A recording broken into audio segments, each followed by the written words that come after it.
And what's one of the other benefits of the parallel economy? Not just the fact that you have more ways to make money and more economic connections and more ability to stack sats.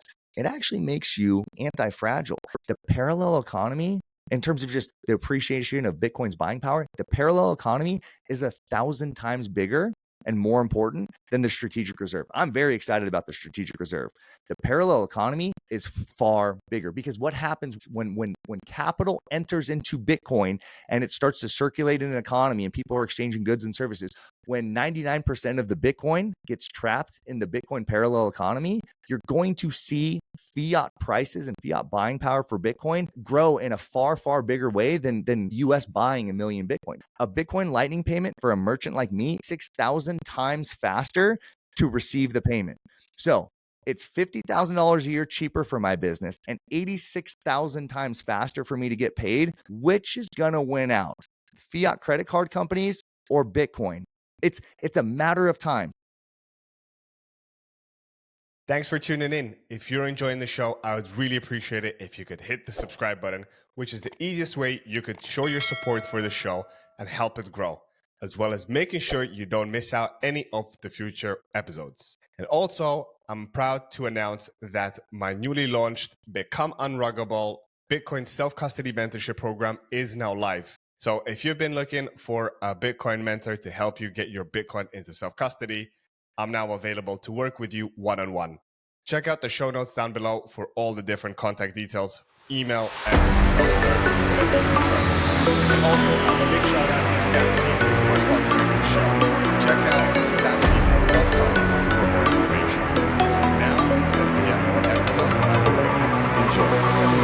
Welcome back to our podcast where we explore the journeys, insights, and ideas from the world of Bitcoin.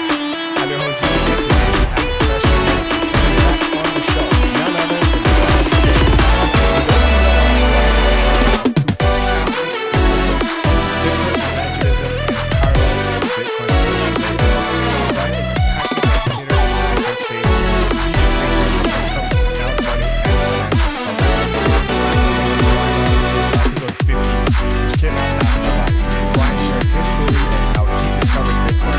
his journey writing both books, joining forces with the amazing team at Orange Pill app, and of course, the parallels between Jiu-Jitsu and Bitcoin, amongst many other things. I highly recommend you go back and give that episode a listen if you haven't already. On today's episode, we'll be covering some of the hot topics since our last conversation and hear firsthand how Brian's Bitcoin journey has progressed since the last time we spoke. Brian, welcome back on the show. Well, thanks for having me back, Gigi. I appreciate it, man. Yeah, we vowed, we took a blood pact last time that we wouldn't wait a year before we did this again. And so thank you for being the one to be the responsible party and make sure that we didn't get to a year. So, man, it's great to be back, and you're so happy to see your success.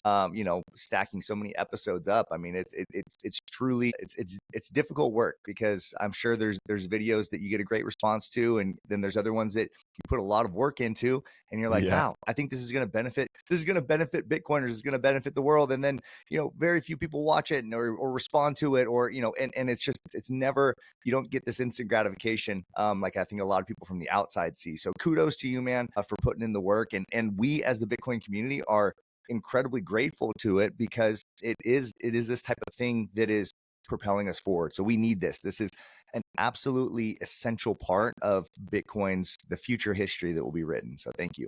Yeah, no, well, thank you for your kind words, Brian. It feels good. I can totally relate. There's some episodes that I'm like, oh my God, I can't wait to share it with the world. And it comes out and it's like, wham, wham, wham, like nothing really happens. But I'm like, it's okay. Like, I don't feel bad about it.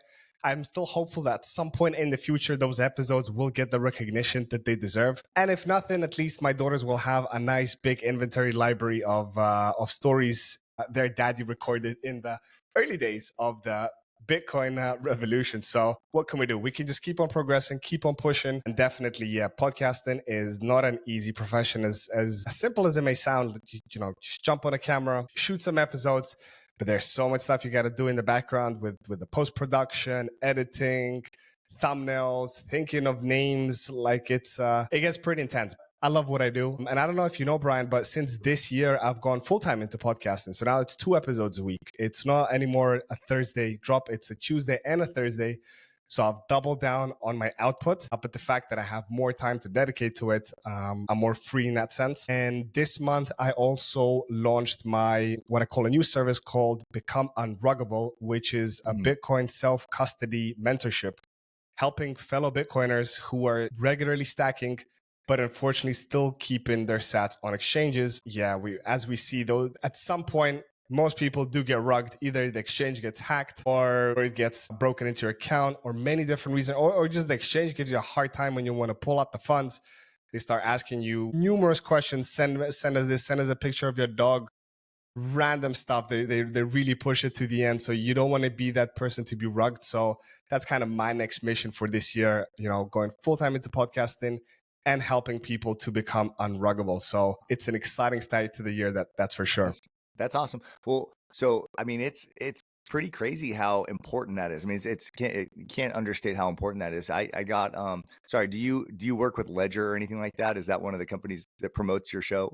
Okay, not at all. No, okay. no. And even if they would, I wouldn't. So we can freely discuss. I just want to make sure I Ledger. wasn't like throwing a sponsor under the bus or anything like that. And I mean, it's not just them. I'm just saying this is my experience. So the first hardware wallet I ever bought was a Ledger, years and years Me ago. Too. And Nano so S.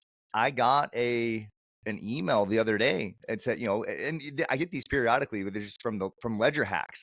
And it says you're, please download the new firmware because da da da da da. And they're phishing emails, and thankfully they come from just like the worst. I mean, they don't even try to make the email sound legitimate, but it's just like BillyBob@gmail or whatever.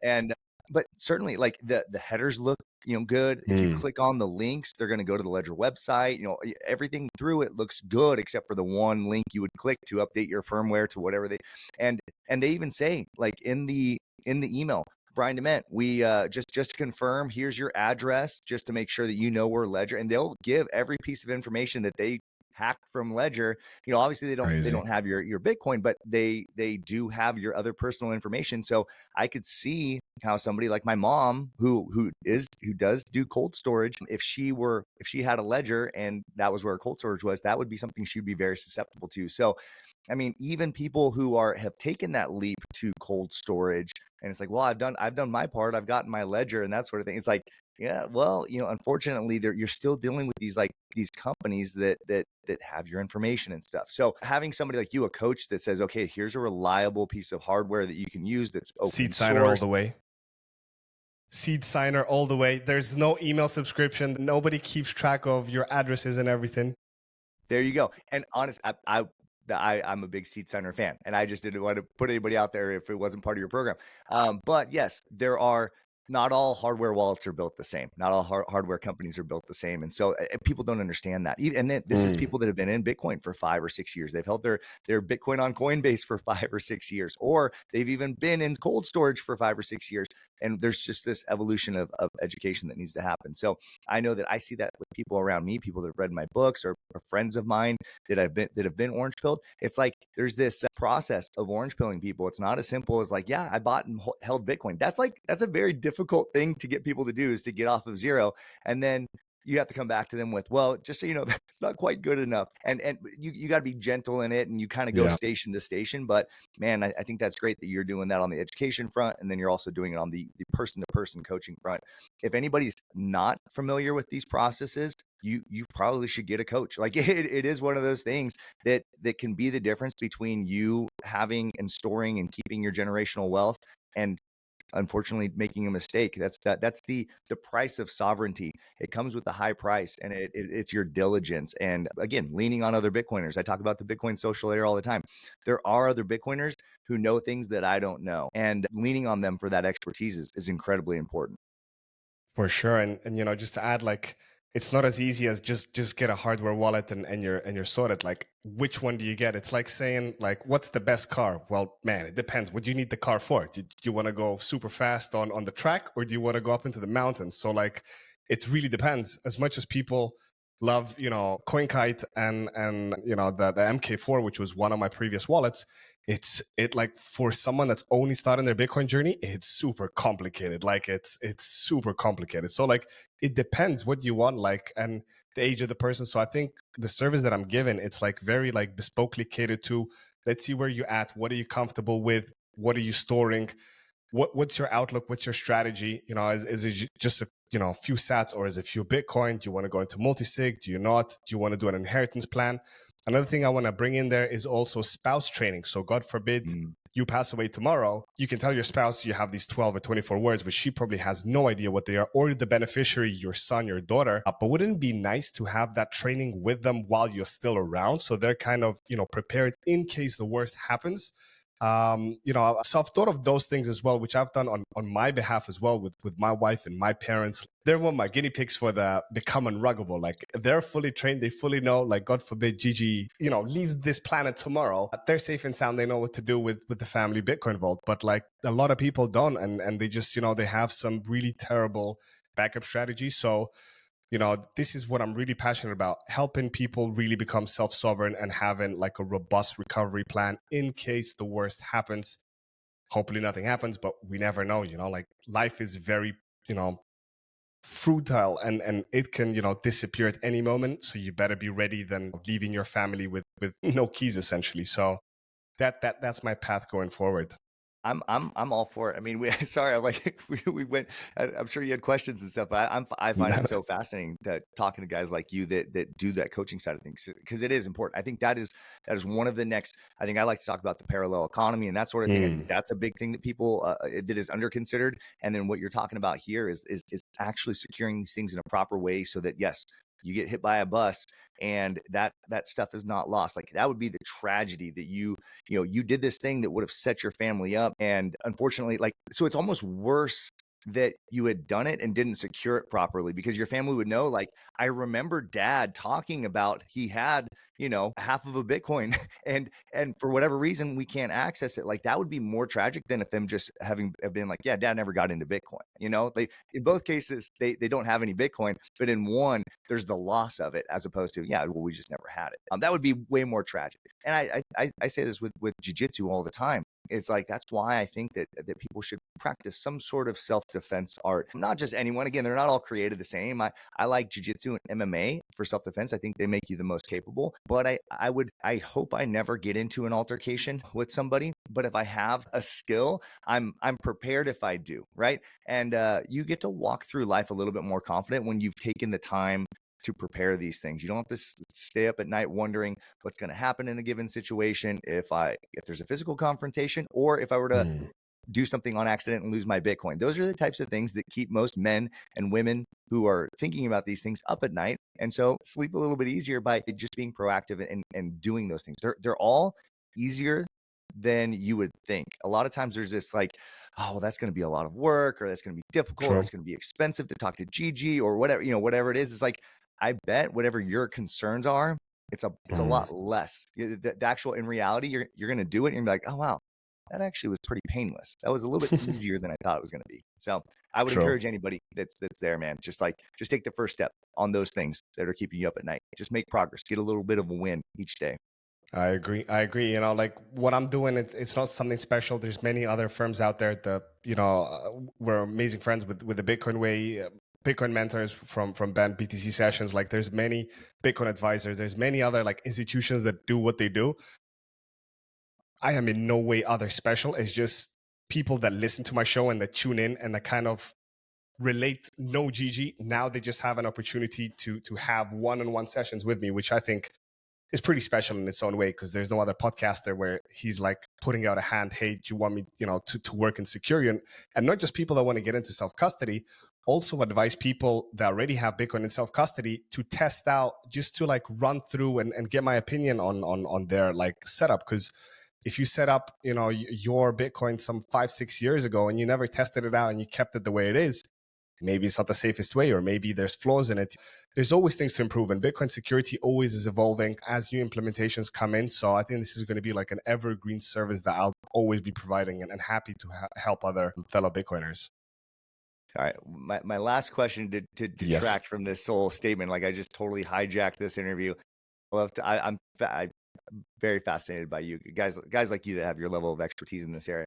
One of the things I run into with people when you start talking about self-securing, with 12 and 24 word seed phrases and stuff, is people they say, well, if it's just 12 words, isn't that just easy for a computer to scramble and guess them? Like, what are do you run into those questions with people that you're talking to, or how would you, I guess, answer that question for anybody that does ask that? So the easiest way to answer it, I think Adam Back has like the best answer on it. Basically, you might be surprised, like having a 24 word seed phrase is not that much more secure than a 12 one. Actually, 12 is more than sufficient. And then mathematically, basically with computational power, with current computational power, to crack a 12 word seed phrase, I think it would take like several years. It's something like super hard until we get to quantum computing and stuff. But I think that's not even in my lifetime. Like, I think people overestimate how quickly quantum computing is coming around. So someone worrying about the 12 words or 24, if they want to be extra safe, getting cracked, shouldn't be an issue. And for those people that really can't sleep at night thinking, oh my God, like what if those 12 or 24 words get cracked? You can always put a passphrase on top of it, right? So you can always go that extra level, put the 13th or the 25th word. Actually, passphrase is not just a single word. You can do a series of words. So you can really make it hyper protected. But then at the same time, it's not something I encourage, because once again, it goes back to the case by case basis. If you're storing, usually you want to store your seed phrase in a separate place from your passphrase. And if your family members don't know that you have a passphrase, then those seed phrase is essentially useless in case you pass out and they can't recover that Bitcoin. So you've got two things to worry about. So, there's, as logical as it would be to having the most security, the most locks, a lot of people just a lot of times lock themselves out of their own Bitcoin, and not even like inheritance wise, just themselves wise. They go, oh my God, where's that passphrase? Or setting up a multi-sig, like where did I put that, signing device? I have no idea. So like, I like to go with the ethos of KISS, keep it stupid simple. Like a very simple setup is just have your 12 words or 24 words stamped on a seed plate. Shout out to StampSeed, which is a sponsor of the show, but not just that, I use them personally. It's one of my favorite products in the space. I got one too. Yep. There we go. And have them geographically distributed in different places where they're not easily accessible. And that's pretty much it. Like if the chances of someone really finding that and putting it in, I mean, they're such slim chances, but like I'm willing to live with those chances, like I don't think the best thing is a multi-sig. Now, depending on how big of a stack it is, and if it's a family, if there's multiple people involved, then definitely a multi-sig is a good choice. But yeah, that's kind of my lengthy response to what do I tell people about worrying about the 12 to 24 word nice. I feel like I just got a free session, so thank you for the complimentary initial consultation. I appreciate it. There we go. But yeah, so I appreciate that. Thanks actually for bringing that up, Brian. It was non-intended. So listeners, don't think I paid Brian some sats under the table to kick this off like this. It was a nice segue into it. And thanks for bringing it up, because I truly believe it's super important. But now to jump into some things since we last spoke, Brian, it's been a crazy, I would say 10 to 11 months since we last spoke. Bitcoin broke 100 and then of course dipped under, just how Bitcoin does. Trump got sworn back into the office. Days before Trump, he launches his own shitcoin, the Trump coin, which of course Ruggs and his missus Melania coin pulls out of nowhere, and Ruggs everywhere. And then this whole hysteria of Bitcoin strategic reserve that everybody's talking about and praying. And then we realize it's not actually a Bitcoin strategic reserve. It's a crypto strategic reserve. And actually tomorrow, Friday, the White House is having the first crypto summit. Brian, am I living in a parallel universe? What the hell's happening? Tell me. It is. It's like a weird version of the timeline, right? It's like the Avengers went back and messed with history or something like that. But or Doc and Marty went back and messed with history. I don't know. It's a weird, because there's things like the Department of Government Efficiency. There's just the absurdity of that. The Elon Musk. I mean, he constantly talks about what's that? Doge, right? Very crafty name. Right. Well, and the fact that he always, I mean, for years, Elon Musk has always talked about how, it's the most ironic outcome is what happens, the most entertaining outcome. And the fact that this garbage altcoin Doge would influence it to be something that actually, I think a lot of Bitcoiners would stand for, is this concept of government efficiency. But then at the same time, are we to be wary of that? Because catchy government names are things that Bitcoiners have always pointed out, right? Like the Ministry of Truth or anything along that kind of Orwellian line is something that we should be concerned about potentially. I love the fact that they're finding waste in government. I love the fact that bureaucrats are feeling like they need to run and hide and actually provide work for what the taxpayers are doing. So it's weird because every time there might be a win, a Bitcoin strategic reserve, it feels like there's should we be cautious because they're going to put Trump coin in the strategic reserve as well, or they're going to put XRP in, which is the antithesis of Bitcoin. I mean, if Bitcoin stands for dismantling the existing fiat system of central banking, XRP's stated mission is to enable banks to have, come into the blockchain era where they're going to be more efficient and cross-border payments are going to be, I mean, if XRP accomplishes its stated mission, which I don't think they will, and I don't think central banks even necessarily want to work with them, but if they did accomplish their mission, they would just be enabling the status quo to continue. And for people in crypto, it's like they're biting off their nose to spite their face. And I remember I used to be an XRP holder in 2017 or something like that. I remember oh my gosh, they're going to come out with X Rapid and these. I understand. We've been there. A lot of us Bitcoiners were in that altcoin casino for a while, but you're biting off your nose to spite your face. You're holding something and helping it appreciate in value. It's undermining the beautiful thing that is Bitcoin, that is the first time humanity's ever figured out a way to actually decentralize something. We tried to figure out how to decentralize governance with, checks and balances system. I think the American system and modern democratic republics are a pretty cool, novel way to try and decentralize consensus, but they're not perfect because you still have humans. And what makes Bitcoin's decentralization so powerful is that it's codified in computer code. Like it's codified in code, like it's like a redundant statement, but it's actually codified. It executes perfectly because code just does exactly what it's supposed to do. It'd be like as if our government abided exactly by the constitutions that we prescribed for them to abide by. So you're taking out that human failure. What XRP is doing, or what these other, Ethereum, these other altcoins are trying to do, is they're trying to re-enable the human element. Proof of stake, or a highly centralized consensus mechanism like XRP's, it just reestablishes human intervention in the process. And so, yes, it's a parallel universe or it's an alternate universe, because yes, it's like that's a huge breakthrough for humanity, for the biggest country in the world to say, you know what, Bitcoin is so important, we're going to hold it as a strategic reserve, but we're also going to hold this really toxic slush that is trying to dematerialize it. It's in opposition to the other thing that we're trying to hold. But this is life. I guess this is, we're not in heaven. We're not in paradise right now. This is not, sunshine and rainbows. So it's up to us to help educate people. I was an altcoin junkie at some point as well, and I became a Bitcoiner. And so I believe that is the path that everybody will take. I believe that's the path that governments will take. Governments, just like me, just like corporations did, 4 years ago.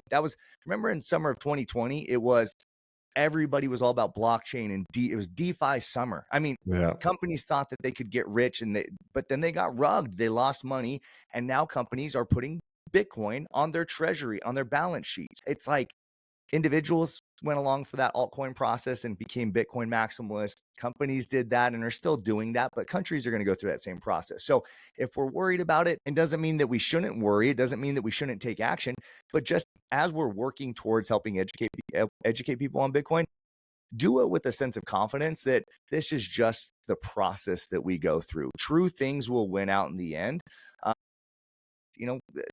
Bitcoin is the truth when it comes to hard digital asset that matters, that is decentralized, that is good sound money. XRP is not good sound money.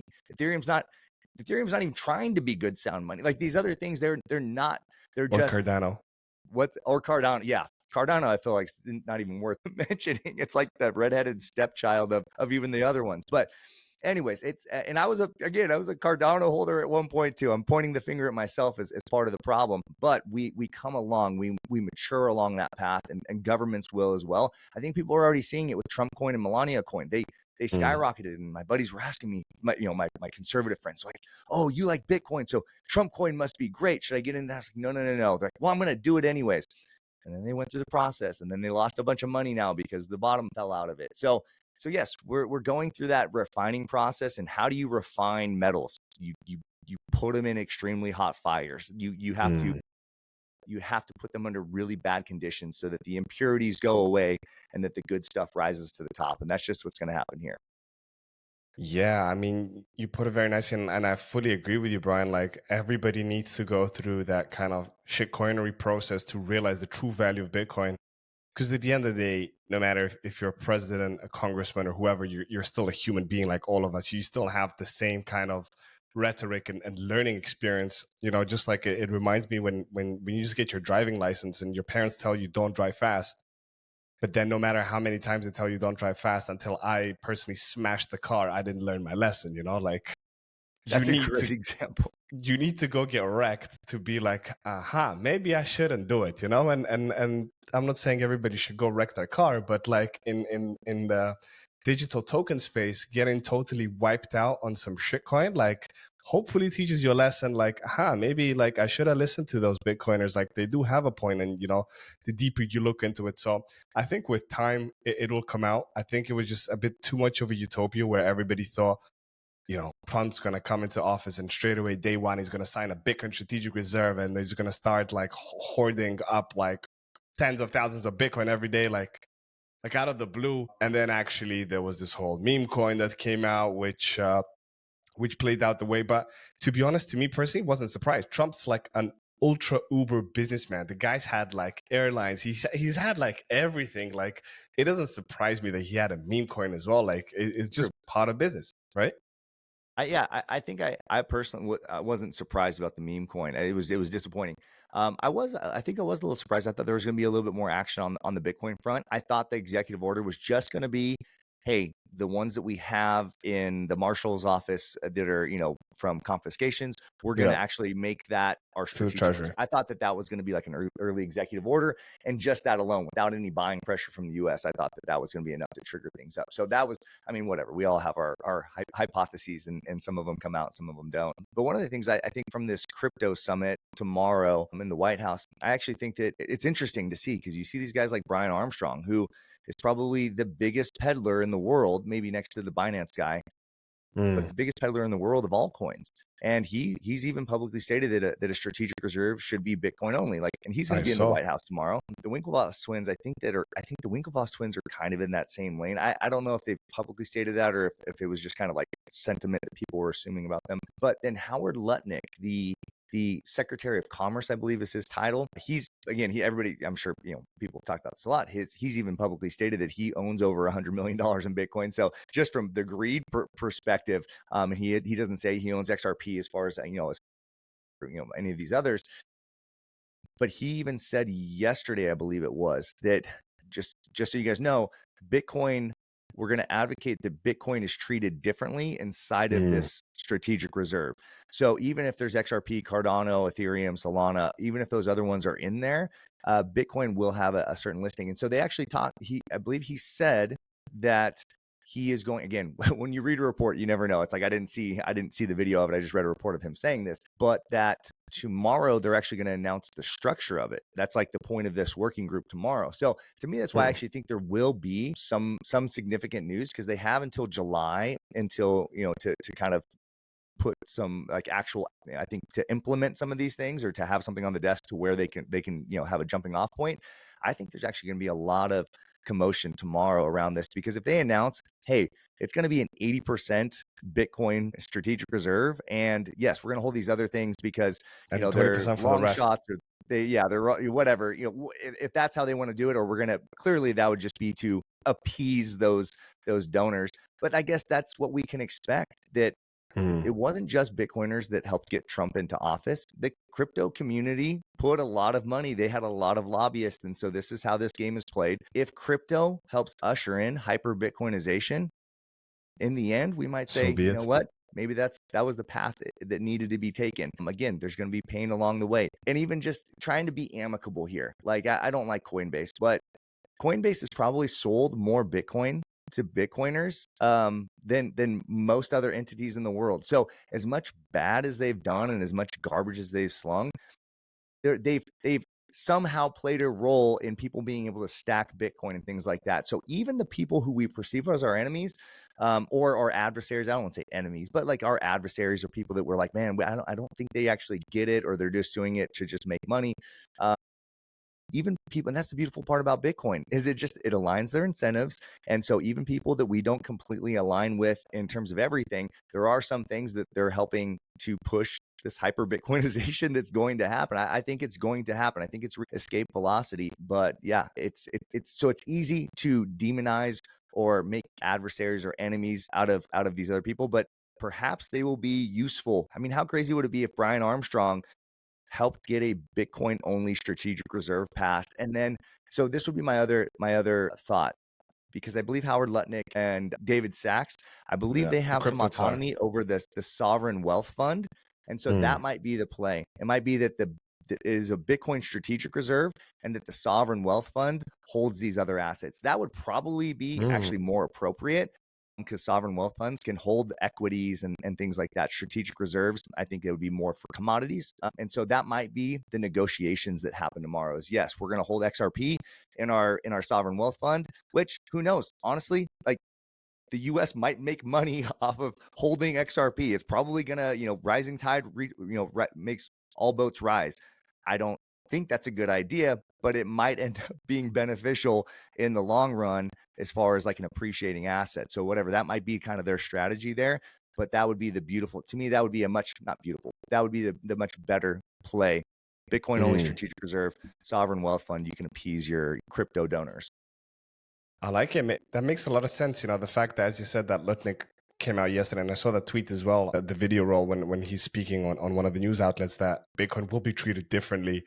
I think there are going to be two different distinct kind of vehicles where those assets will be going. But I guess we don't have long to wait, another 24 hours, and it's going to be revealed. I can't just imagine Michael Sater in the middle of that, just listening to that, and then like him getting asked a question, and then he goes on for like half an hour destroying them, going like, listen, no, like there's no second best. Like, what are we doing here? Wasting our time. Like, just stick to Bitcoin and forget everything else. But it will be interesting. I don't know. I don't think anything's going to be televised, but I do hope there's going to be some clips from it. I think it would be very entertaining what's going to go around there. And just to add on the Coinbase and Brian Armstrong, I think I agree with you. Coinbase has sold more Bitcoin probably than most, if not any other institution around, since they've been around for so long. I think the only biggest mistake Coinbase has done was that they haven't been stacking Bitcoin for themselves since back in the day. They could have been even bigger than well, not MicroStrategy, now they're just called Strategy. Like, they could have had so much Bitcoin. It's insane. But I guess we sell one, we keep one. We sell one, we keep one. I mean, can you imagine? Yeah, they could have like had probably close to a million Bitcoin in their own treasury. But anyways, we live and we learn. But yeah, it'll be interesting to see. And I totally agree. I was also pleasantly surprised to see Brian Armstrong tweet about it, that it would make more sense just to have Bitcoin in the strategic reserve and having all those things. That being said, he's got like an exchange that has like millions of shitcoins being added every week. Was kind of like intuitive.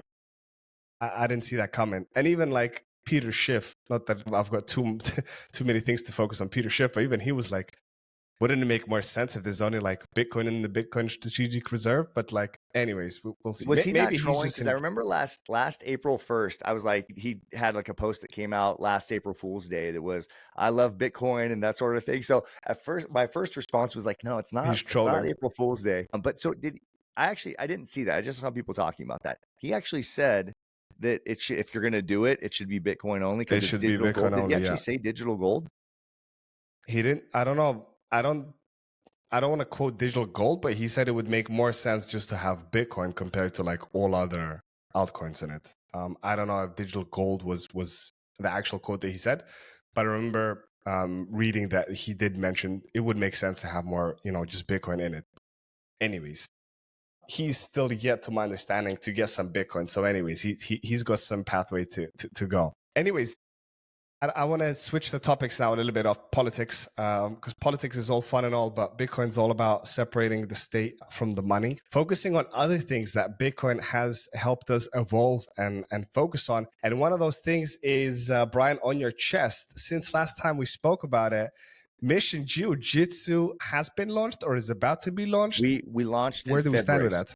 Yeah, 1st of February, we were full steam ahead. So we're getting there, training Nice. every day. We got people competing. Yep. So we're going. Amazing. And question, as a Bitcoiner, can you pay for your membership in Bitcoin? That's a really good question. Yeah, we actually already have one customer who pays his membership dues in Bitcoin. So he's not honestly, you, is he? not that bad of a ratio, because my wellness companies have accepted Bitcoin for like 7 or 8 years, and we've only gotten a handful of people paying in Bitcoin, because you get Bitcoiners that come in, but that's literally why I wrote this book right here. So people is to advocate for Bitcoin spending. I understand, and we can maybe get into the intricacies of spending your Bitcoin or not. That's probably the thing I get most pushback from on Bitcoiners is like, how dare you tell me to spend my Bitcoin? But yes, we do accept Bitcoin. We have a company Lightning wallet, and then we have a company cold storage. So our company treasury is quite small Nice. in Bitcoin, but we are 100% of our treasury is in Bitcoin at this point. No diversification into other alts. That's what we like to hear. No. But let's have a little discussion on spending your Bitcoin, because I think that's kind of a sensitive thing to some Bitcoiners. I was for a long time of that, kind of mantra that we have in the space with HODL, for dear life, just stack, don't spend it, spend the dirty fiat. But over the years, I've kind of transitioned to a full like Bitcoin standard. Like whatever money I come in, it just gets converted into sats, and I just live off my sats and I spend the sats to get by. And my experience is my spending has dropped significantly, because like I really question like, do I want to spend 75,000 sats on that thing? Like that's a lot of sats. But then when you're like in dollar values, you're like, oh, it's like $50. Like who cares? Like poof, there we go, and it's gone.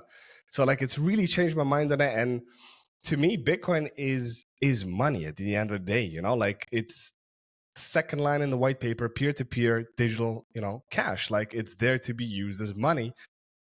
So yeah, like what's your take on that, Brian, with regards to people that tell you, they give you the, oh, how dare you tell me to spend my Satoshis? Like I'm here just hodling for the rest of my life.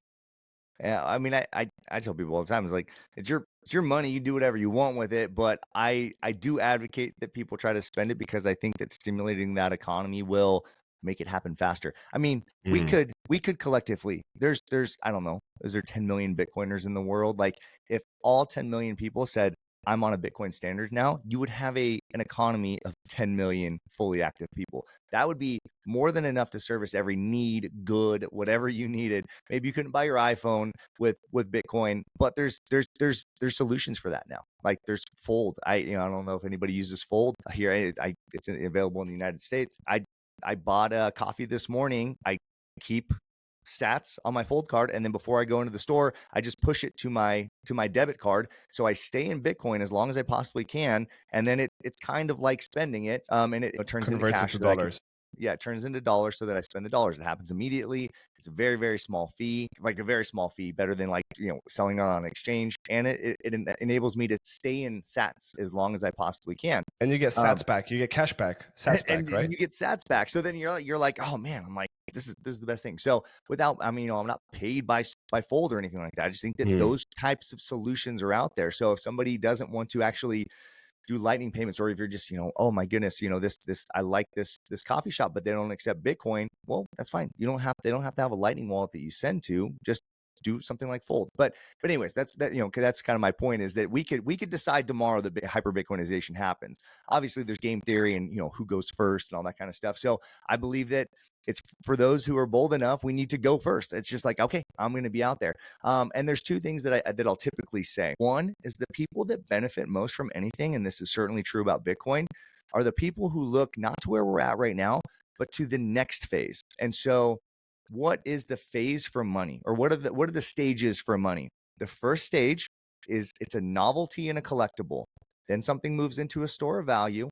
then it moves into a medium of exchange, and then it turns into a unit of account. That is the fullness of money. If you're using the highest degree of money, now you can use it as money in any stage, but it is fully accepted as from a society if it has reached that unit of account. And unit of account means that a company keeps their books in it. Your profit and loss is written in that standard. So right now, fiat, your US dollars or your euros or whatever it is, that's how companies or you keep your personal finances. That is the unit of account. Medium exchange, fiat still fits that because that's what people use for goods and services. And store of value, well, clearly that phase for fiat, that store of value phase, very few people use it to store value because they'll opt to take that fiat and put it in equities and things like that. So the bottom is getting pulled out on fiat, but we see clearly that Bitcoin has gone past the novelty phase, right? There was a point in Bitcoin's history where you could literally get Bitcoin for free. You could go to Sats Faucet or BitcoinFaucet.com and get a Bitcoin. You just click on it and you get a Bitcoin, right? For the captcha, no, you had to do the captcha. One captcha, which right. we do now to verify that we're humans, that we do them for free multiple times a day. You could do that one thing and get 5 Bitcoin. Yeah. Insane. I mean, how crazy is that you could just get 5 Bitcoin by going to a website and because $500,000, if I may just say, right? Yes. And 5 Bitcoin was seen as like, that's a waste of time. It was, that's why even people are like, yeah, Bitcoin's cool. That's a waste of time to do that because it was so inconsequential. So it was a novelty. It was a collectible. Even when Bitcoin was worth $200, $300, $1,000, it was a novelty. It was like, I buy Bitcoin because I know I'm an early adopter. I just think this is kind of fun. And lots of people, sold it because it went up to $1,500 and they thought that they made a bunch of money, or it went from 30 cents to 60 cents and they sold it because they thought as a collectible, you would sell a collectible. If I owned a Beanie Baby and it went from $1 to $10, I'm going to sell it at that profit. And so that's why there's very few Bitcoin OGs, right? The people that bought Bitcoin for 10 cents or mined the first Bitcoin was a lot of those people got out at some point because it was considered a collectible. Now we're in that store of value phase, right? And it's a long period, but it's been this way for years, and we see that. Individuals use it as a store of value. Companies use it as a store of value. We're talking about the most powerful countries in the world using it as a store of value. Okay, so we're clearly in the store of value phase. So what I just said a minute ago was the people who benefit most greatly are the ones that look ahead. If you were in the novelty phase of Bitcoin, the collectible phase of Bitcoin, and you were already treating it like a store of value, you would make billions of dollars by understanding that this thing will be a store of value just by thinking one stage ahead. You didn't have to think to unit of account when it was 10 cents a Bitcoin. You just had to think, man, someday this is going to be $10,000. This is going to be $100,000. I remember when I bought my first Bitcoin, I think I got my first Bitcoins for like $275. I told my wife, these are going to be $10,000 someday. And I thought that was like a crazy statement, but I was like, because there's only 21 million. Okay. So I benefited because I looked ahead. And I wasn't the earliest one. There's people that were much earlier than me or were able to buy more than me. But that was the focus. And again, that turned out to be very, very lucrative in terms of the appreciation of the buying power. My same suggestion is happening right now. And you would have felt crazy when Bitcoin was a novelty, when it was a collectible, you would feel icky about thinking and treating it as a store of value. That just doesn't make sense. When it went from 30 cents to 60 cents, you could rightfully, if I told you, wait, hold on till it's $100,000, because then you're really going to see what it's worth, or wait till it's worth $1 million, you'd be like, you freaking idiot. Like, I just made 100% gain. I'm going to sell it. I just made $10,000. I'm going to sell it and buy something of value. I don't want to wait 10 years for this. You would have, like most people, like people would have justifiably said that, but they failed to look one ahead. But for those who understand Bitcoin's a store of value, the next phase of money is medium of exchange.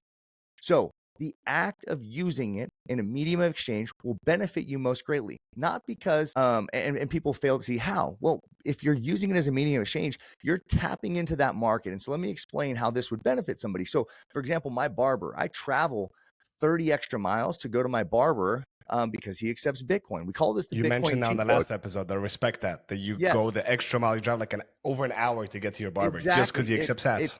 It's 30 miles in Southern California. And so I won't re-explain that for anybody that's seen the episode, but I pay my barber in Bitcoin. Guess what? He sells my book in his shops. And so even though I spend Bitcoin with him, he sells more of my books than I spend on haircuts because he likes to talk about Bitcoin and his customers like to talk about Bitcoin. So he then sells them the books and then pays me in Bitcoin back.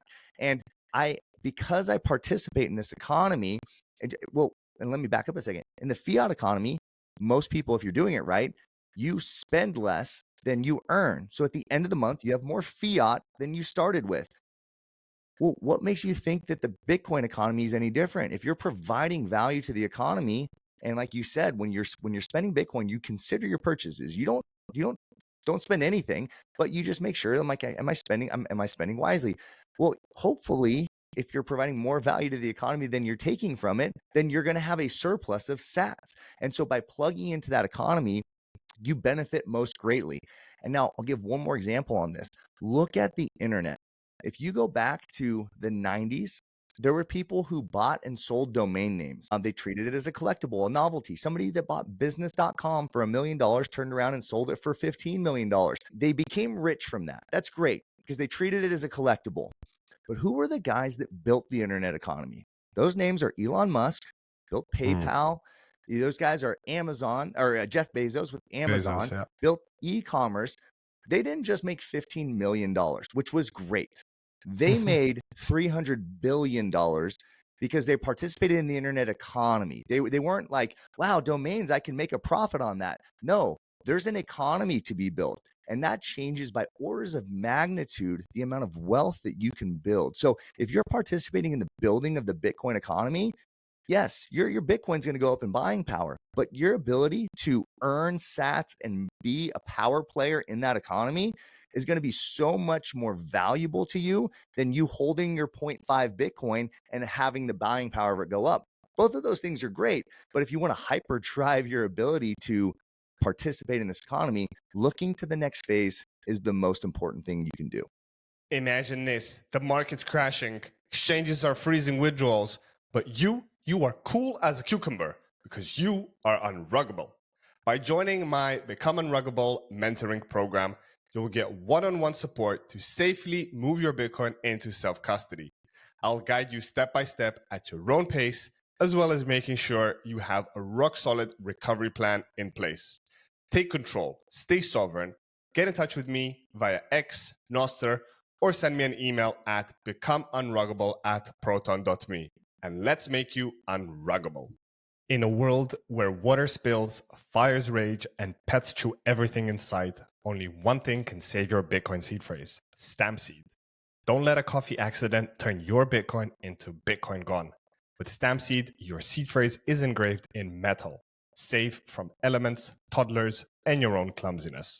Use promo code BTCStory at stampseed.com for 15% off, because in the end, metal always wins.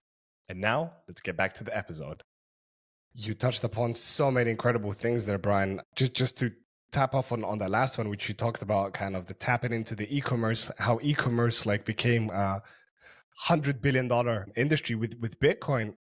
It's going to be even much bigger than that, because most people, like for e-commerce, you need to have a bank, which a lot of people still to this day are unbanked. Whereas with Bitcoin, you are your own bank. So you have no restrictions how you could participate in this new economy that we're building. It's truly a global 8 billion people economy that's being built. So to add to, stacking sats, and I see this all the time, I'm sure you see it as well, Brian, on your X feed, when people are saying, oh, I'd love to work for a Bitcoin company. And whenever I can, I jump in and I write a comment. I go, well, don't look for applications to apply for a Bitcoin company. Just start selling a product or a service for sats, and you have your Bitcoin company. You don't have to be looking for a job to be working in Bitcoin. You can just switch your mindset and sell your service or your product for Bitcoin and be stacking sats that way. Actually, that's beautiful because it's KYC free stats. Like, you don't have to be wiring money to some exchange, leaving your digital footprint there, that someday maybe someone will haunt you, some tax money will be coming in and question you about that. But that's besides the point. Taxation's a whole nother ballgame. But just the point of providing a service, and Bitcoiners, as you mentioned, Brian, and me as well, like whenever I can get something for Bitcoin, like I go directly to that business. Like it's a magnet for Bitcoiners. So by you offering your service, may that be a product or a service of your own, kind of gives you a benefit to attract, loyal customers that will be coming to you. So it's a no-brainer. So to me, it's still surprising that there's a lot of e-commerce shops that don't offer Bitcoin as payment, where with BTC Pay Server, it's so easy. And anyone listening to this episode, if you need help getting BTC Pay Server on your e-commerce store, Gigi's happy to help. Back to you, Brian. No, yeah, sorry, I was cutting you off. No, it's one of those things where it's so easy to tap into it. Going back to the barber example, or my plumber now, or a myriad of services that I have provided for me that by people who will pay in Bitcoin, who will either sometimes they're in my neighborhood, sometimes they'll travel a little bit further, or I'll travel further. It's a cheat code for extra business, especially right now. The early adopters of the internet, like in the same way that we look back and we're like, man, if I was just an early adopter of Bitcoin, man, I would have loved to get Bitcoin under 100 or whatever. I would be all over that. But you didn't. You heard about Bitcoin, or Bitcoin was in the world and you didn't know about it. People are going to say the same thing about the Bitcoin parallel economy. Is the early movers get the biggest footprint, the biggest share of the market, because when every barber starts accepting Bitcoin, then you're just going to go to the closest barber, right? Or maybe the one that does the best job or whatever. But then so you get this unfair. My barber does a good job, by the way. I'm not like underselling his service, but he gets all of his local fiat business. He gets all the business he was going to get before. But if he gets an extra 10% business because of people who travel further just because he's a Bitcoiner, well, then that's a cheat code. He's getting additional business. So even if it was just additional fiat business, it would be good, but it's additional Bitcoin business. And again, it plugs you into that parallel economy. And what's one of the other benefits of the parallel economy? Not just the fact that you have more ways to make money, more economic connections, and more ability to stack sats. It actually makes you, what's one of the other parts of the ethos of being a Bitcoiner, is being anti-fragile. Imagine, and I think that hopefully it seems like regulation around Bitcoin is becoming less draconian and things like that, but times can change, different regimes can come in. How terrible would it be if CBDCs came along someday and exchanges were totally, KYC to the max, and you try to send your Bitcoin to it to turn into fiat, and you can't. I mean, you're literally at the whim of exchanges who will give you fiat. If your whole goal is to hodl and you don't know any other Bitcoiners and you've never purchased anything with Bitcoin, if everything got shut down on a government level and you had to subsist off of your Bitcoin, but you don't know anywhere to spend your Bitcoin, you are at a distinct disadvantage versus all those people who spent some sats, who met a butcher that takes Bitcoin, or a rancher who takes Bitcoin. I mean, in certain countries around the world, it might be the difference between sending your kid to the school you want to send them to, or feeding your family, and not this toxic government sludge that they want you to feed your family, but good healthy food. It could be the difference. So I'm not saying that we should operate in like with the expectation of the worst possible outcome. I think that it's actually going to be sunshine rainbows ahead, especially Bitcoin's going to help make that economy flourish. But on the other side, for the people who are doom and gloom, because I think the hodl crowd is kind of I'm going to hold my Bitcoin because what if the worst possible scenario happens? Well, guess what? If the worst possible scenario happens and you've never gone to a Bitcoin meetup, you don't know any Bitcoiners, you never went to a conference, you don't know any Bitcoiners because you haven't spent it, you are going to be in a really tough spot. So participating in this social layer of Bitcoin is actually a way to make you and your family more anti-fragile. And so, yes, there's the economic benefit, there's the future benefit of building something in Bitcoin, but there's just a pragmatic approach of what is the essence of Bitcoin? It's to be able to transact freely. Like you said, it's the title of the white paper. And so I think that when you break it down like that, I think it's like, it kind of makes it a little bit more real, makes it a little bit more practical for the hodl crowd. And same again, if you feel bad separating from your sats, you can always spend and replace. So you go out, you spend your 100, 200, 300 bucks, come home, or don't even come home, straight from your phone, just go and buy those sats back in and send them to your cold storage, essentially. So you can always do that. Doesn't mean like you have to deplete and never buy back. And maybe if you're lucky, you'll get more sats for the same money, or you'll get less sats for the same money. That's the game of the name. But at the end of the day, you should be spending, and I encourage people wherever you can spend Bitcoin to do it, because at the end of the day, it is money. Like if everybody just sits on their stack, we're not going to get anywhere. We need the sats to flow. And that's one thing I love about Nostr, how everybody's getting zapped around. And I feel like the more I'm zapping, the more zaps I'm getting back. And you can just see the zaps flowing, and it's beautiful. And even though like monetarily, it's not huge, but just like the 5 Bitcoin in Gavin Anderson's faucet wasn't big 10 years ago. In the future, it would be like, oh my God, you guys were zapping like 1,000 sats for like one note? Were you crazy? When like maybe an average salary, monthly salary, would be like 5,000-7,000 sats. It's like, man, you were zapping that in one note. What an Like, you idiot. guys were crazy. Yeah, well, so I Who do knows? Bitcoin giveaways all the time on my X account, and Yeah. people say, well, why do you do that? I said, one, it's great for engagement. It helps my account grow. It's fun. Like it's giving back. It's what all these altcoins kind of promise is like, we're going to decentralize marketing. It's like, I get to promote my tweets or my posts on X, but I'm not paying X. I'm not, I'm paying the people who are actually reposting my content and stuff like that. But yes, people say all the time, Natively zapping. What's that? You're natively zapping on X. Exactly. And yeah, I hope that I get to have a Bitcoin pizza story someday. People say all the time, it's like, oh my gosh, but my friends who are new to Bitcoin or aren't in Bitcoin yet, they're like, every Bitcoin pizza day, they're like, can you believe this guy spent $1 billion on a pizza? I said, I hope I get to have a story like that someday. That was one of the most consequential moments in Bitcoin's history. Gary Gensler does a great job of breaking this down. If you've ever watched his MIT course on Bitcoin, he beautifully illustrates why Bitcoin pizza was so important.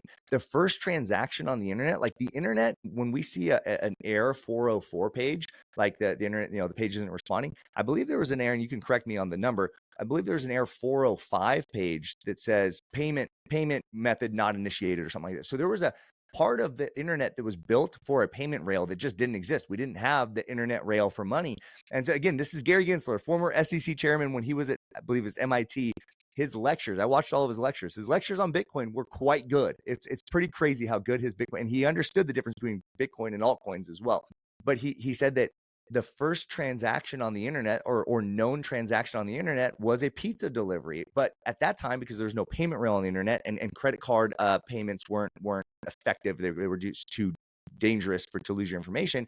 So basically what you did was you went to the pizza place, they placed an order, and when the pizza showed up, you just paid them in cash. But the first order, the first transaction commerce on the internet was a pizza. And so that's why Lazarus with the pizza with the pizza as the first transaction on Bitcoin, it was intentional. It wasn't just some dude that was hungry one night and spent 10,000 Bitcoin on it. It was somebody who was trying to make a market difference. It's like, this is the culmination. This is the fruition of the internet. This was the money of the internet that was prophesied, 20 years before. And here we are. And so I hope I get to have a Bitcoin pizza. I think I've given away something like 50 million sats, like a half of Bitcoin over the last 3 or 4 years on X. And because my giveaways used to be a lot bigger, like it used to be like I would give away, 75,000 sats because it wasn't that much fiat at the time. And now I give away like 3,000 sats on a day or something like that, because it's like, man, I can't do this every day. But yes, like you said, you start to see this app slowing. With the Orange Pill app, we just launched our own native wallet inside of the app. We're doing a lightning torch right now. And so people are adding to the every leg of the lightning torch. We're going to end up donating 1 million sats to open sats for Bitcoin development. So you see all these really cool things that happen when you participate in this, when you just by having a lightning wallet on Nostr. And so that was the cool thing, is the torch, it started in Orange Pill app.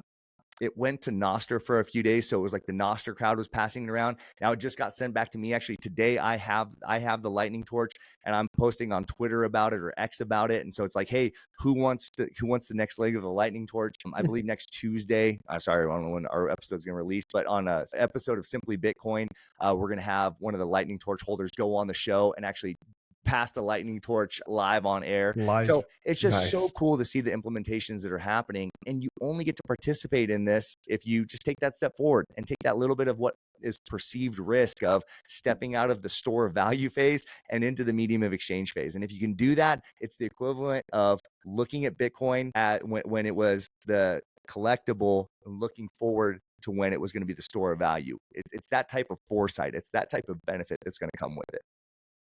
Amazing. And yeah, that story with the light torch, I saw it earlier today, but I don't know kind of the origin story of where did they come around. And it sounds amazing. And it's these kind of things that it's a special time to be involved in Bitcoin now. Like in the future, once everybody has their POS devices and you can spend it everywhere, like that magic gist of it won't be there. So like I really encourage people, and if you're not already encouraged from everything that Brian said on this episode, to go out and spend your sats, like please do go and get involved and kind of give back to the people and kind of have some skin in the game on the spending side, not just on the stacking side. If I could say one more thing too. Sure. Sorry, you got to run or anything? No.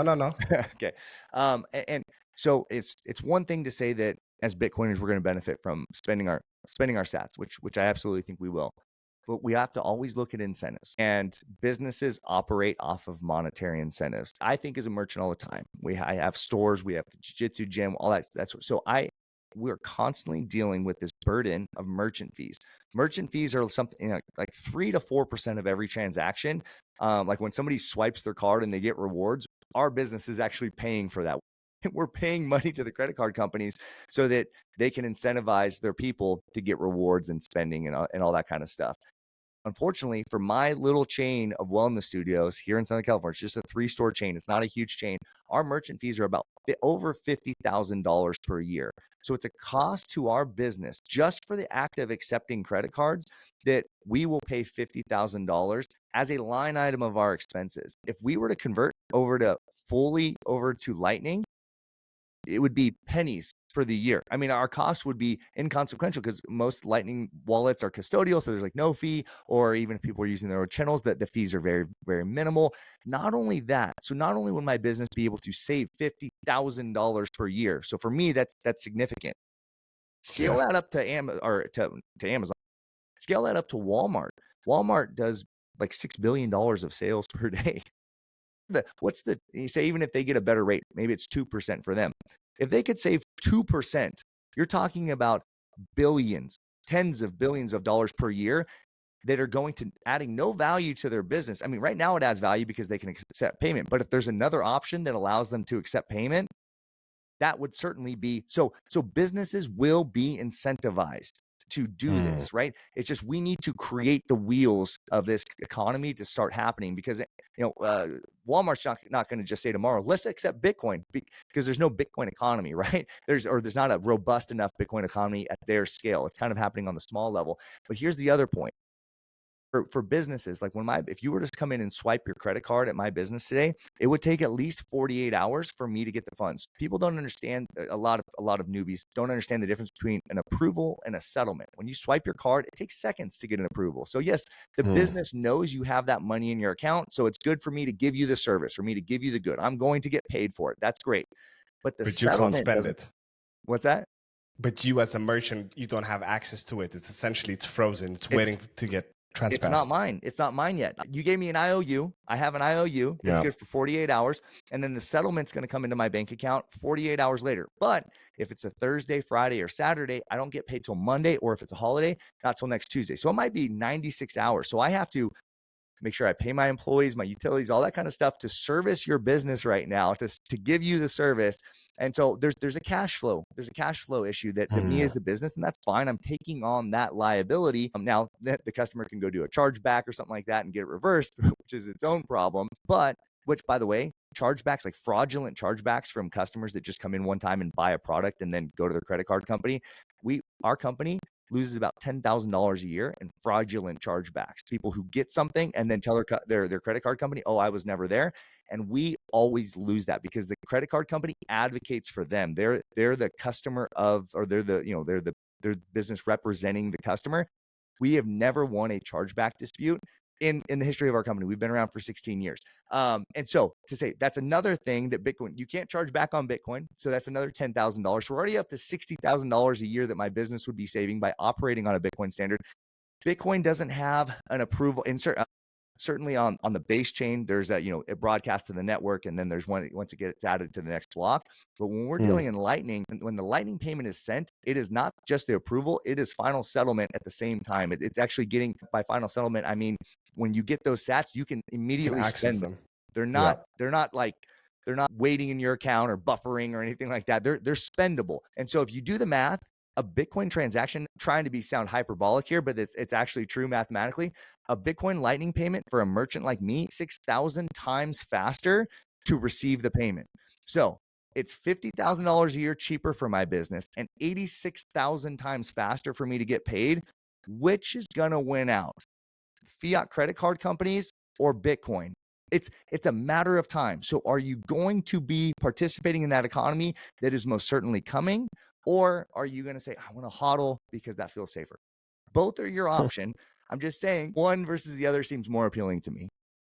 True, and just to add to that, and having that guarantee insurance of not getting scammed for at least $10,000 in chargebacks, which I'm horrified like hearing that. Like, that's pretty crazy. Like, that's something you never think of as a consumer, like what the merchants need to go through. So, I mean, based on what you said, like, I hope every business owner listens to this part. Maybe we'll do some short segments and boost it everywhere on TikToks and YouTube shorts, because you laid it out so nicely. Like, there's so many advantages of why, Lightning works so much better than accepting credit cards. Maybe it's just the convenience. Like, the business and the consumer are so used to just swiping that card that it's like, oh, well, we'll just go with it. But then sometimes it's worth doing some educating and some development to kind of step up your game. And at the same time, by stepping up your game, you're kind of using this cheat code and being differentiated from your other competitors that you're offering a Bitcoin, either on-chain or Lightning payment rails. So I think, this is a big booster for merchants to start accepting Bitcoin. And I really hope there is going to be more and more businesses accepting it, even though it takes time. As we saw, a great example was with El Salvador, right?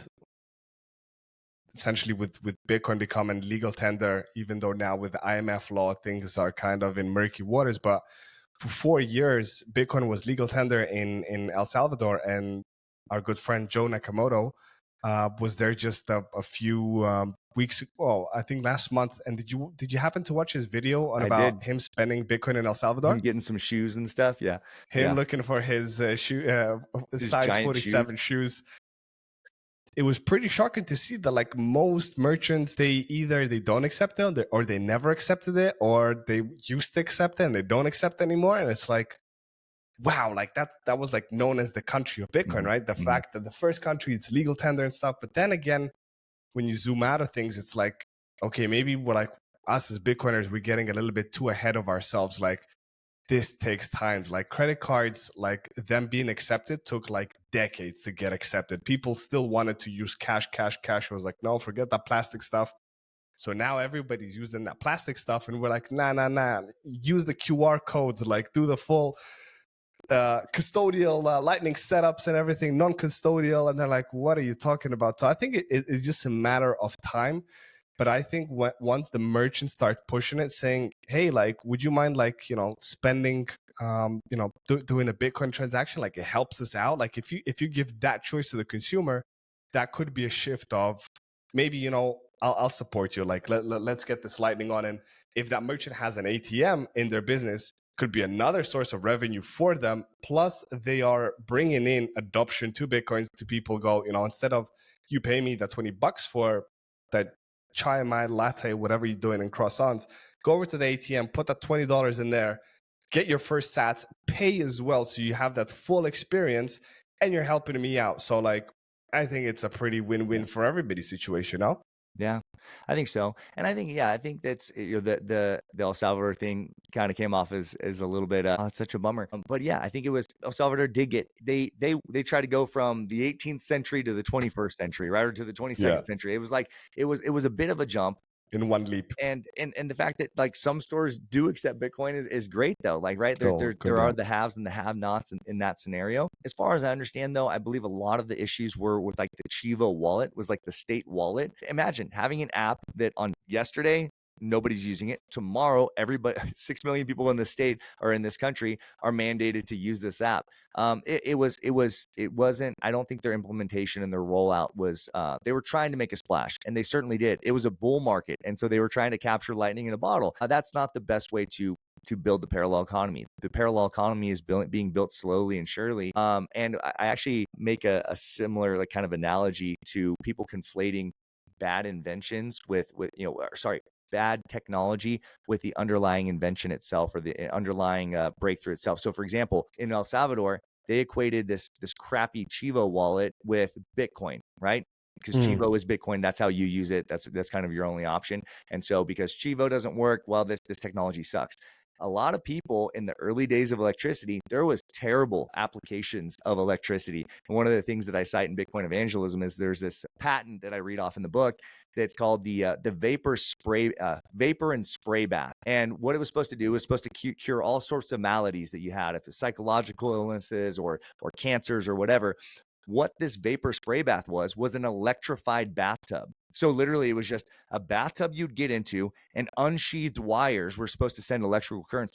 Guess what happened to some of their test subjects? They got electrocuted to death. Like, these people died in the research and development. And this had an actual patent. Like, they were trying to bring this technology to market. So imagine if your first exposure to electricity was the vapor and spray bath, you'd be like, electricity is dangerous. This is a really, really dangerous thing for society, and it's not helpful. You would have missed out on the electrification of the world. We now enter every room that we walk into is electrified. You would have been advocating against that adoption if the first thing you saw was the vapor and spray bath. And so I think that that's unfortunate that El Salvador's first foray into Bitcoin was with the Shiva wallet, a state wallet, which is kind of counterintuitive to Bitcoin. I see what they were trying to do. It just wasn't the right fit. And so here we are. It's back on us to push this thing forward and hopefully do it in a slow and steady way. And it takes stacking of the economy, because think about it. Again, my business, I want to operate on 100% Bitcoin standard. I can't, because when my paper towels run out in my bathroom, I have to go through a supplier who only takes fiat. So I can hold my company treasury, and in my wellness companies, we do hold our treasury in Bitcoin, by the way, as well. And so, but from our cash flow, we need to spend fiat in order to buy paper towels. Well, guess what? When my paper towel supplier or my product supplier, the day that they start accepting Bitcoin, my business then gets to start holding more of our cash flow in Bitcoin. So these things happen along the way. And each business that comes along incrementally enables every other business who's trying to operate on a Bitcoin standard to hold higher and higher thresholds of Bitcoin in their account, until someday that's where you get to that medium of exchange phase, because now everybody's on the same line. Now hold it 100% of their assets, 100% of their cash equivalent in Bitcoin. So it happens in stages. And we were talking about the strategic reserve at the beginning. The parallel economy, in terms of just the appreciation of Bitcoin's buying power, the parallel economy is 1,000 times bigger and more important than the strategic reserve. I'm very excited about the strategic reserve. The parallel economy is far bigger, because what happens when capital enters into Bitcoin and it starts to circulate in an economy and people are exchanging goods and services, what happens? There's no liquidation of Bitcoin at any point in terms of back into fiat, and fiat's what we price it in right now. So only when you liquidate into fiat does the value of Bitcoin go down. But when you're liquidating Bitcoin for a massage, or to get your wife's hair done, or to buy a sandwich, or any of these things, you're not dropping the price of Bitcoin, because it's only being used for material goods and services. And so when 99% of the Bitcoin gets trapped in the Bitcoin parallel economy, you're going to see fiat prices and fiat buying power for Bitcoin grow in a far, far bigger way than US buying 1 million Bitcoin. They're talking about buying 5% of all the Bitcoin. What happens when 99% of the Bitcoin are trapped somewhere? Yeah. And everything on a Bitcoin standard gets cheaper and cheaper. So not focusing on the fiat, everything getting more expensive. It's the earlier you start building your own strategic family vault reserve, the cheaper things get with you. That's the line, dude. The family strategic reserve. I like that. Yeah, maybe we should focus on that a little bit more than the state reserves. You know, just as an example from your, like, as an anecdote, recently, well, not recently, it's coming up to a year now. We left Europe last year because things were just getting a little bit too out of hand, bureaucratic, and too expensive and stuff. Now I actually live in St. Petersburg, Russia, which is a big surprise to everyone. My wife's from here, and I speak natively Russian, and we have 2 young daughters who we much prefer going down, you know, kind of the nursery systems, and just we wanted to leave Europe and start fresh, and leave in there like the expenses to move for 4 people plus a dog plus a cat with a bunch of stuff that we were accumulating with my wife for nearly a decade of living together. It was a big expense. And like when the wife saw the bill, she was like, oh my God, like that's the cost of just moving us and all the stuff there. And I was like, yeah, and I was like, it's big, but I was like, listen, we live on a Bitcoin standard. Like the sats that we're paying for this, essentially, it's 3 times cheaper than it actually is on paper, because majority of the stats were stacked at between 15 to 20K, you know? And she's like, huh, okay. So like in the end, like give or take, like my moving bill was around like 10K, 10,000 US dollars. But my actual, like the money that I gave away was around like 3,000, 2,700. Because I Awesome. did my calculations with That's awesome. the DCA and stacking and UTXOs. And I was like, huh, like 2,700 is not too bad compared to That's a great way to 10K, look right? at it. I love that. That's so, yeah, so And smart. that was in 2 years. We're not talking about like 10 years Yeah. or like, you know, long time. So like it just shows like if you know, spend less than you earn, have a nice savings. I was saving 5 to 10 to 15%, whatever I could every month from every paycheck I would get. And then when I needed to spend the money, like it wasn't that bad as much as if I would have the cash in my savings. Mhm. And then I'd be like, oh my God, now I need to shell out this 10K. Like it would be much, much more painful. So this is just kind of like one little anecdote from my personal life that, you know, like living on a Bitcoin standard, even if price like tanks, you know, we were 1 month ago, we were 108,000 and then we jumped down to 79. Like it doesn't really matter. Like, and the longer you are in Bitcoin, the less immune you are to price fluctuations. Like I tell people, Bitcoin is not volatile. Fiat is volatile. One Bitcoin is always going to be one Bitcoin. So don't look at it like, oh my God, it's crashing. It's like, no, actually, Bitcoin's on a discount. I hope my next fiat paycheck comes in soon so I can stack more sats on a discount, because I much rather stack sats under 100K than at 1 million. But it's going to happen, inevitable. At the end of the day, we're here to save, spend, and more importantly, enjoy ourselves in this planet, because time is the only thing that's more scarce than the sats that we have. Whoever's hodling for like forever, that, you know, has the sailor saying of never sell, don't do that to yourself. Like if you've been stacking for many years and you really wanted something, or you really wanted that flat or your own house and you really want that property, I'm not saying it's the smartest thing to do. And I personally, I'm on a rent ladder. I would not spend any sats buying a property. But if that's your personal goal and you want to have that reassurance and you can buy it today, man, go and get it. Like at the end of the day, life's short. You only live once. So like stacking forever is also not the smartest thing. But living on a Bitcoin standard really plays around with your spending habits, which I think is a very beneficial thing, especially in this consumerism world where you mentioned iPhone not long ago. Like every September, there's a new iPhone that comes out. There's new models. Like constantly, people are just constantly like, oh, I want to get the latest thing because it's 1 millimeter thinner, or it's like 1 megabyte faster, or whatever it is. But at the end of the day, it doesn't make our lives better, right? Like it still does the same phone calls. It still does the same pictures. Maybe there's some extra pixels in there, but nobody really even can see those pixels. So like at the end of the day, like keep on stacking, spend your money wisely, and support the Bitcoin circular economy. Mhm.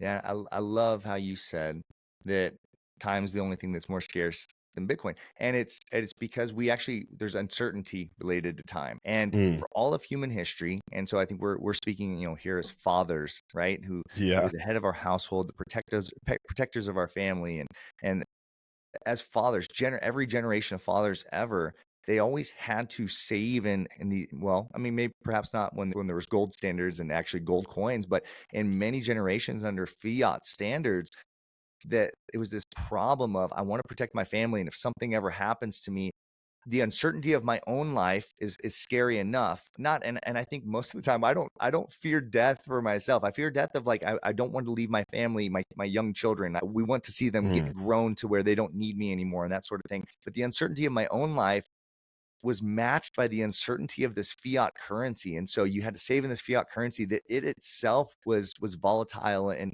unknown. You don't know how many days you have, and you didn't know what kind of buying power your money was going to have, even if you could save it. And there's all sorts of stories of people that people have shared with me on X that in the country that they live in, their parents saved up their entire life to buy a house. Yeah. And now the money they saved can't even get 1 month of rent for them, right? That is a tragedy. But what Bitcoin represents is that it's the first time in modern history, at least, that the uncertainty of our own life can be protected a bit by the certainty and the scarcity of Bitcoin.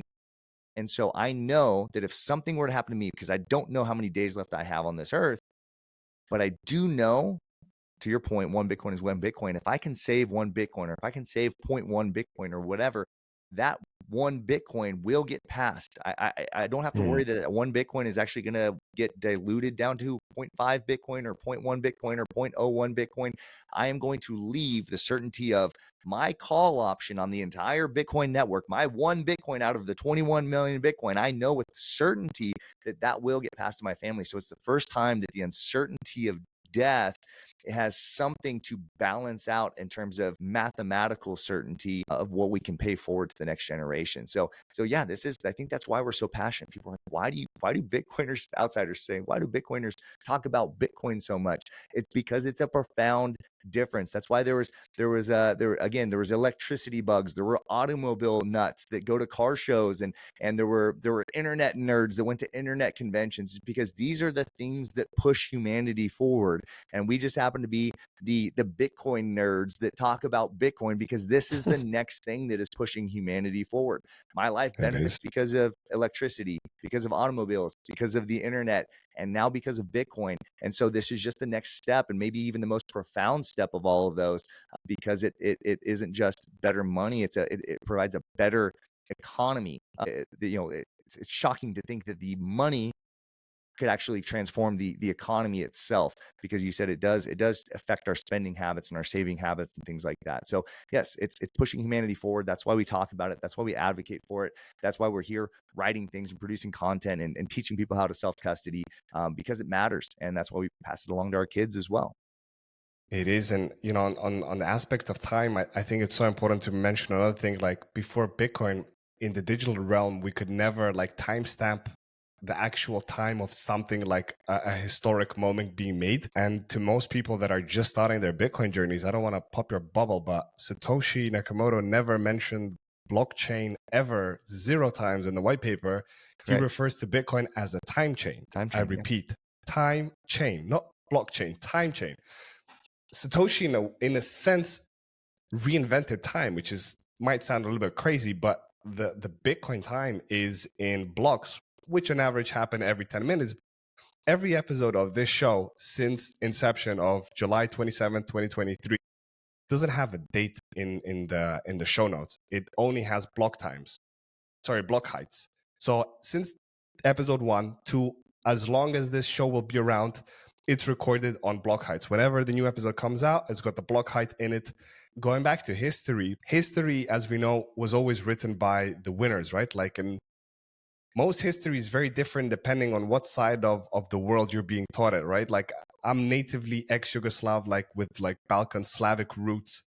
And to me, World War I was presented I went to an English school, so it was presented the Serbs and everybody, they were the bad guys because they started World War I. They killed the Austro-Hungarian prince in Bosnia and Sarajevo. But on my native side, the killing was seen, he was the hero. So I was like, wait a minute, at home they're telling me this guy's a hero, in school they're telling me this guy's a terrorist. Which side of the story is true, right? And this is just one small example. It's always history was always written by the winners. So we could never verify the historic events that happened in the past. And most probably, I highly believe that a lot of the stuff we're taught about history is, I wouldn't say 90%, but probably 60 to 70% all false. It was covered up with the real stuff. Now with Bitcoin, you can timestamp things and sign messages into the Bitcoin blockchain where it'll be there forever. Just as Satoshi did with the Genesis block, with the famous times.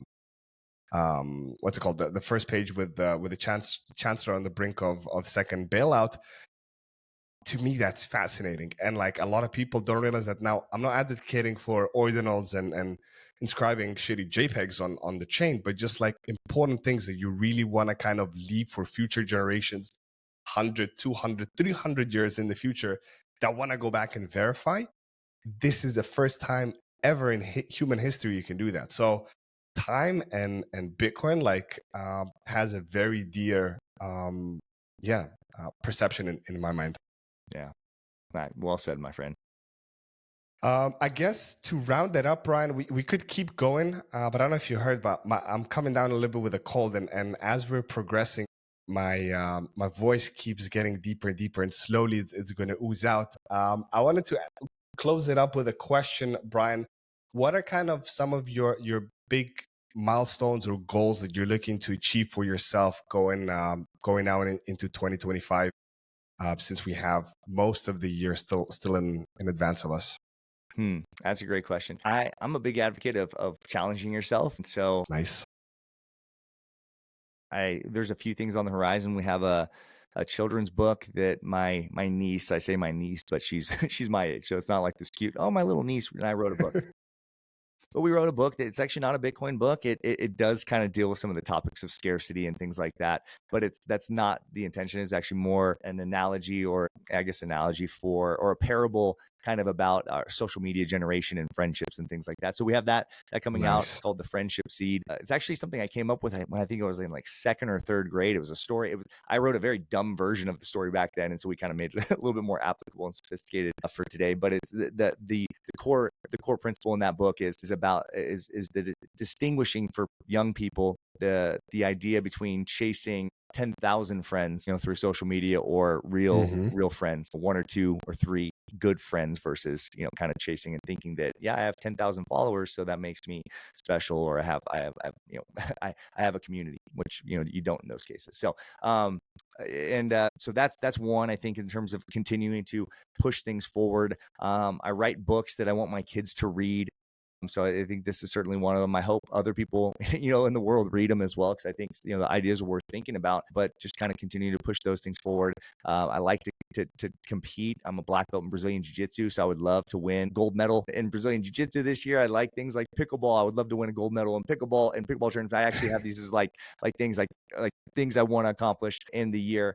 But at the end of the day, I try to challenge myself. I'm a big I pray through journaling. I write my prayers out most days, and I try to hold myself accountable to, even though I want to pursue these things, and I think these things are of worth and of value, hopefully for other people, I think for myself and for my family. But I want to make sure that I'm spending time with my children and not always trying to fill up every second of my day. I have a proclivity for pulling out my phone and just trying to maximize my time anytime there's downtime. And so probably one of my special projects is to be in the moment a little bit more, and to enjoy things. I like sometimes, like these podcasts, we can get on and just kind of, talk about, hey, go buy my book and go do this and go sign up here. But like even this, I feel like this is just a natural conversation I think you and I would have had if we were hanging out at a coffee shop right now. And this is how I want to enjoy my life a little bit, is by being edified by other people, and hopefully sharpening myself a bit, again, just by being present and not always having an agenda or trying to maximize, super hack my time on everything. Because there's certainly a sense I want to be productive in my life, but I think that sitting back and smelling the roses sometimes is not always the worst thing. You want to enjoy the moment. That's very well said, Brian. Like that's the reason I also departed my 9 to 5 fiat mining last year, was to spend more time, to be more present, be a present father, and be a present husband. I don't want to be working those crazy double jobs all day just to be stacking more. Going back to the whole stacking side, yeah, I'm stacking less. I'm actually destacking. I'm living off the stack now. But like at the end of the day, I'm a much happier and freer person because I have full control over my day. Like if I don't feel like doing something today, that doesn't rarely happens, but like I don't have to do nothing. I don't have to respond to anyone. I have full control. If my daughter comes in and says, Daddy, I want to do something, come help me out, I get up and I go help her out. There is no, I'm on a call, come wait. And that time never comes. So like, I agree. Like at the end of the day, Bitcoin gives us control over that time. And I love that you're kind of focusing more on that, because the only real time we have is the now. The past is the past. We're not going to change that. That's done. It's history. And the future depends on what we choose to do right now. So if we choose to do the right thing and be present, enjoy our time, then the future is only going to be rosier, as you said. Brian, thanks a lot for coming on. I really enjoyed this conversation. We will definitely have you back in the future, because there's a lot of other things that I wanted to still talk about. We didn't get a chance to. It's always nice to leave some juice for future episodes. Where can we send our listeners that want to follow you, Brian? What's the best place to get a hold of you? Well, thank you. I'm, most responsive on Orange Pill app. So if you guys are, the whole point of Orange Pill app is to connect with other Bitcoiners locally. So it's not a social media. It's not meant to be a Nostr replacement or X replacement. So you're not going to find people posting thoughts or anything like that.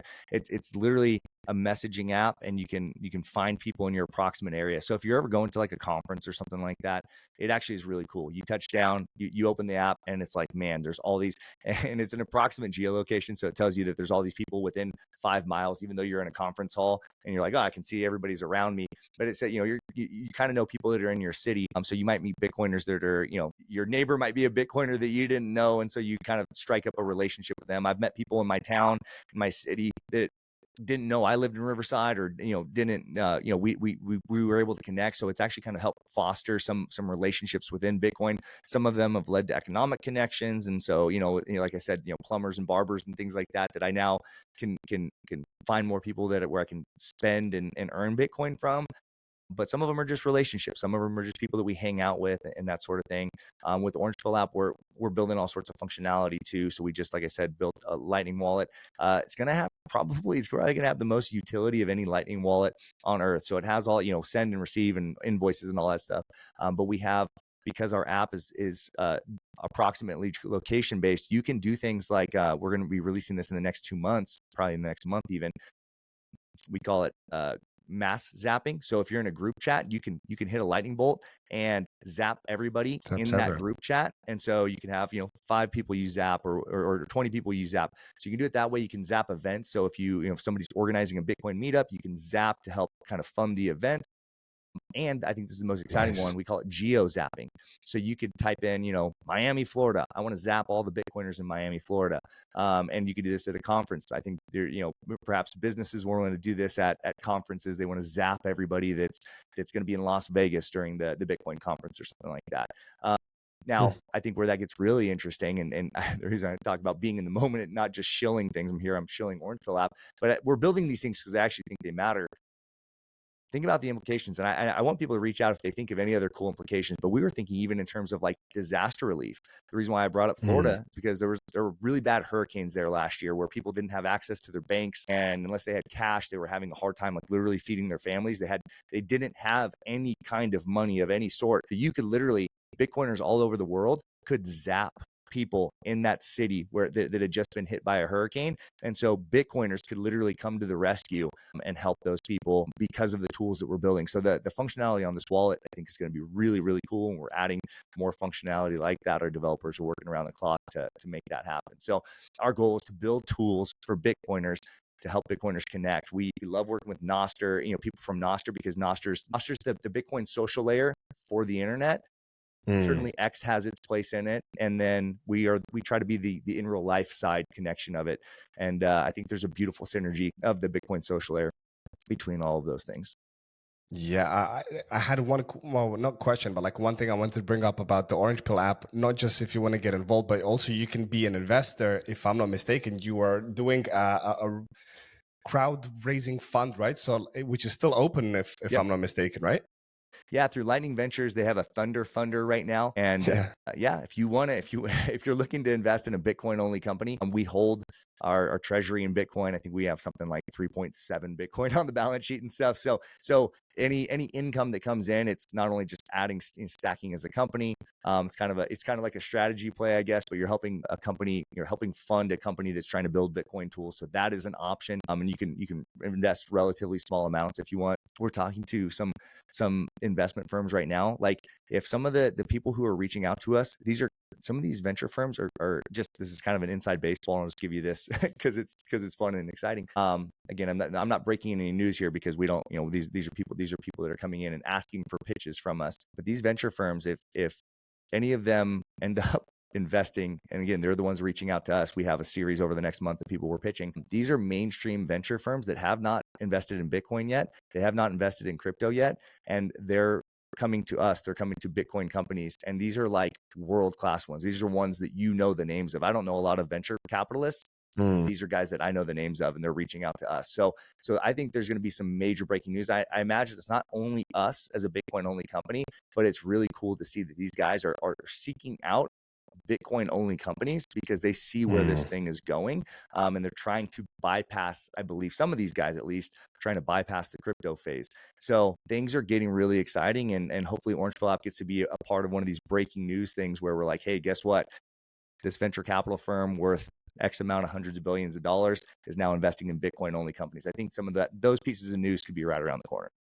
Yeah, and as you said previously, kind of it feels like these venture capital firms, they're looking at the next step of like the usability of Bitcoin, not just like buying some and putting it, being the meta planets and the strategies of the world, but kind of, investing into companies that are making things happen, which is awesome. Brian, anything else you want to share with the audience, or you think we pretty much covered a lot of things that you wanted to cover today? No, man, I appreciate it. Go get a seed signer and a StampSeed, and I'll show your guys, because honestly, I personally use those. Go for it. Me If you too. want to buy books, if you're new to Bitcoin evangelism is a good one. If you want to give it to a friend, or if you have a hard time articulating Bitcoin, Parallel. If you're a seasoned Bitcoiner and you're like, what's the next phase? Like we were talking about, Parallel is a huge advocacy for that and kind of explaining what it looks like. And so, thank you for allowing me to just throw that information out there. If nobody wants any part of that, then God bless you. That's totally fine. I'm just here to kind of try and do my part. Just at least tune into Gigi's show every time, man, because there's some good content on here. It's a great show. Amazing. Thanks a lot, Brian. And yeah, I can vouch. The Parallel specifically, I'll be honest, I didn't read yet the Bitcoin Evangelist, but I read the Parallel book, and we discussed it in length in episode 50 on the first appearance of Brian. So if you're interested to hear more about that, check out that show. And Brian, all the best of luck with all the things you have going on with the mission, launching, getting that up and running, getting those gold medals in Jiu-Jitsu competitions, pickleball success, and everything else. And of course, the kids book. I think that was, I didn't give my 2 cents. I think that's an incredible work that you're doing, because nowadays kids are thinking that their friend circle is all about how many followers they have on socials, but that's irrelevant to the real friends that you have in real life world. So kudos to you and your niece, the great work that you're doing. And I really look forward to having you back in the future. Thanks, man. Yeah. Well, how about once we launch that kids book, we'll come on and talk about it. Cause I actually think it is something that there's a lot of crossover with Bitcoiners. And I think it's something that we can obviously talk about a lot of Bitcoin at that time, but let's get that set up. Sounds good.